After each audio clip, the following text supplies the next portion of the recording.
All right, so looks like Syria has really captured your attention, huh? Yeah. You've handed us a pretty hefty stack here. Articles, reports, heck, even some encyclopedia entries. Wow. And it's all about, well, the recent shakeup there. I think it's safe to say you want to take a deep dive into the fall of Bashar al-Assad. Absolutely. And what a fall it has been. No kidding. 24 years. Yeah. That's how long he held on to power. Bringing an end to a family dynasty, by the way, that had its grip on Syria for, well, over 5 decades. Really puts things into perspective. And the most surprising part, it all unfolded, get this, in just 11 days. 11 days. You're kidding me. That's insane. I mean, was this a total blindside? Or were there, I don't know, some signs we all missed? Some cracks in the foundation, maybe? I guess to figure that out, we need to go back to the beginning. To Assad himself, and the sources paint a pretty complicated picture of the man. Oh, he's definitely a complicated figure, you could say. Born in Damascus back in 1965, Assad was part of the Alawite minority, which, just for context, is a branch of Shiite Islam. And that's important, you see, because they were the ones calling the shots, ruling over a largely Sunni population. Adds a whole other layer to this whole situation in Syria. So we've got a religious minority in power ruling over the majority. But here's something I find really interesting. Assad, I mean, the guy was trained as an ophthalmologist. That's right, an eye doctor. An eye doctor. And not just in Damascus, he even trained in London. Yep.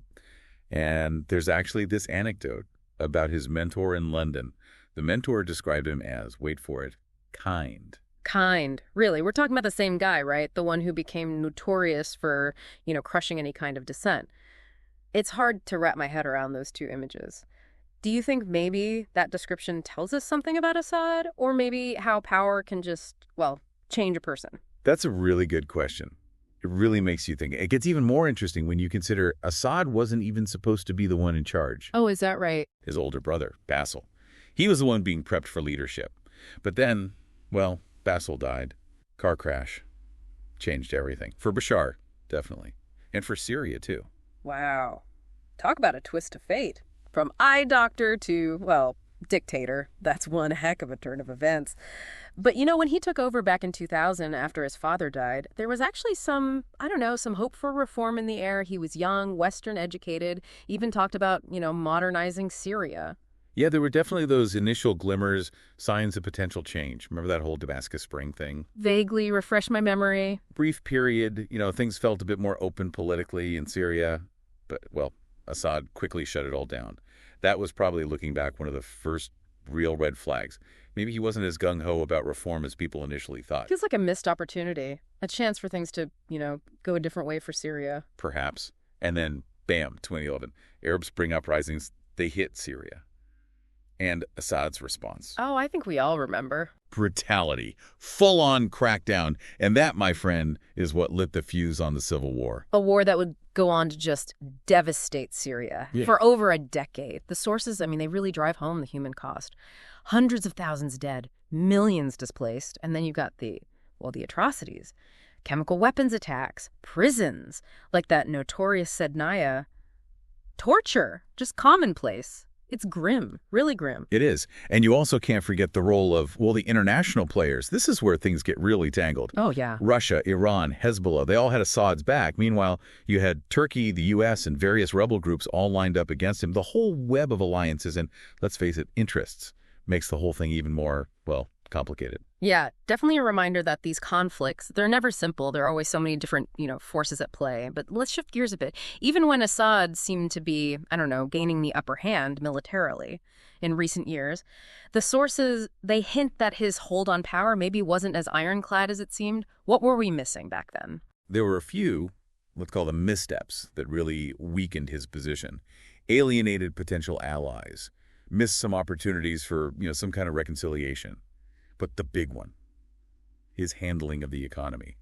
Syria was, and still is, in a state of economic collapse. The numbers are just, 90% of the population living in poverty, half facing food insecurity. That kind of desperation, that's bound to shake things up, even among those who might have been, loyal to Assad. You're absolutely right. And that brings us to late November 2024, when everything changed.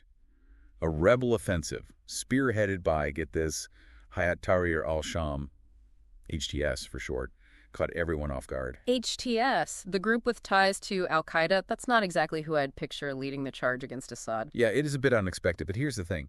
They've been, well, actively trying to distance themselves from, global terror groups, al-Qaeda specifically, especially in recent years. So like a rebranding, a makeover. Exactly. They've been working hard to soften their image, focusing on, providing services in the areas they control, participating in local politics. They've even toned down, some of their rhetoric. Sounds like a calculated PR move. But, does that actually mean they've changed their ideology? Can a group, with HTS's past, can they really become, moderate? That's the million-dollar question, isn't it? And the source, well, they offer some different takes on that. Some experts, they think it's all just a tactical maneuver to gain legitimacy, grab some power. Others, though, they point to signs of maybe a genuine shift in their thinking. Ideologically, I mean. Interesting. I think it's still too early to say for sure. But what we do know is they were able to tap into that widespread dissatisfaction with Assad and that desire for change, however unpredictable that change might be. And how has the world reacted to all this? I imagine there are some mixed feelings, to say the least, about HTS taking control. Oh, definitely. You've got a whole spectrum of responses. Some Western leaders, like Macron, they're practically popping champagne. Yeah. Celebrating Assad's downfall as this, victory for democracy and human rights. Makes sense. But then you've got others who are much more cautious, worried about, the potential dangers of an Islamist group calling the shots. Right. And then there's Russia and Iran, who, as we know, were backing Assad. This has got to be a major hit to their influence in the region. Big time. It's like, imagine a giant geopolitical chessboard. Yeah. And they just lost a key piece. Russia's response, though, that's been interesting. They granted Assad asylum, sure, but they're also, acknowledging the new reality on the ground. They've even started talking to HTS, probably to protect their own interests and, hold on to some influence there. It's wild how quickly things can shift on that international stage. But let's bring it back to Syria itself. What happens now? The country is just ravaged. Years of war, millions displaced, the economy in shambles, widespread poverty. The sources don't paint a pretty picture. Rebuilding, it just seems like this insurmountable task. It's going to be monumental, that's for sure. Rebuilding Syria, that's going to take billions in aid, a coordinated international effort, and a whole lot of work. And that's assuming there's even a stable foundation to build on. Right, because we still don't even know what kind of leaders HTS will be. Will they try to impose their own, brand of authoritarian rule? Or can they actually manage a transition to, a functioning state? And this is where those cracks in Assad's regime we were talking about, they really come into play. All those missed opportunities to, reconcile with various groups, it left Syria deeply divided. And HTS, well, they've inherited a nation fractured along, sectarian, political, and ideological lines. That sounds like a recipe for disaster, or at least, more conflict. It definitely throws a wrench in the works, that's for sure. HTS is going to need some serious conflict resolution skills if they want to see any kind of lasting peace. And then there's the whole issue of international aid. A lot of Western countries, they're hesitant to, open their wallets for a country ruled by a group they've labeled as terrorists. So we could be looking at a scenario where Syria becomes even more, isolated and even more reliant on, say, Russia and Iran for support. It's definitely on the table. And that could have some pretty serious ripple effects on the whole region. Stability-wise, there are just so many unknowns right now. It's hard to predict exactly how this whole thing is going to play out. And what about the millions of Syrian refugees scattered all over the region? Many of them are living in pretty dire conditions. Is there any hope for them to, return home now? That's one of the big questions, isn't it? And the answer, well, it really hinges on the security situation in Syria. HTS, they've promised safe passage for refugees. But I don't know, I think there's a healthy dose of skepticism about those promises. After years of displacement, trauma, uncertainty, it's hard to imagine feeling, safe enough to actually go back. Absolutely. And that feeling of mistrust, well, it's made even worse by those sectarian divisions within Syria. A lot of refugees, they're afraid to go back to areas now controlled by HTS, worried about persecution or, retribution. It's a stark reminder that even though Assad is gone, the scars of his rule, they run deep. This isn't just about, rebuilding buildings and roads. It's about rebuilding trust, bridging divides, healing, a whole nation. Yeah, that's a much taller order than simply removing a dictator. We've covered a lot of ground here. Assad's rise, his fall, the sudden takeover by the rebels, the global reactions, it's clear we're in uncharted territory. Feels almost impossible to, I don't know, predict what happens next. Predicting the future is always a gamble. Mm-hmm. But, we can use the information from these sources to analyze different scenarios. It can be pretty insightful, actually. Remember that anecdote we talked about earlier about Assad's mentor in London, describing him as kind? Yeah, hard to forget that one, especially knowing, how his rule ultimately played out. Exactly. But what if we, apply that same lens, that lens of complexity, the potential for change? What if we apply that to HTS? And their leader, Abu Muhammad al-Jilani, the sources, they show he's been making an effort to present himself as, more moderate, distancing himself from the whole al-Qaeda ideology of his past. Right. There was that speech he gave, remember? At the Umayyad Mosque, he was all about unity, even criticized Iran. Pretty big PR move, if you ask me. It was definitely a calculated risk. Yeah. He knows the world is watching. Yeah. And he needs to convince people, not just the Syrian people, but the international community, too. He needs to convince them that he's, a legitimate leader. But can someone with his background, can they truly change? Or is this all just, some elaborate power play? I think this is where the listener really needs to, put on their critical thinking cap. Look at what the sources are saying. I agree.